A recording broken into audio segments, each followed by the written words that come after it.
Hello everyone, friends. Today I'll show you how to reset Windows 10 without knowing the password, if you've forgotten your password.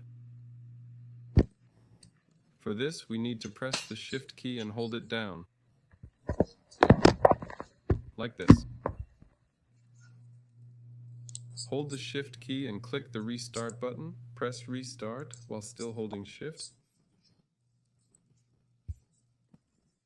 And now the computer is rebooting. I'm still holding the Shift key? Yes. We wait. Now it's showing up on my monitor. You might see it on one screen, but I'm still holding the Shift key. And now this menu appears. Now you can release the Shift key and click on Troubleshoot. There and here, click Reset this PC. Thanks for watching. Please like and subscribe to the channel. Goodbye everyone.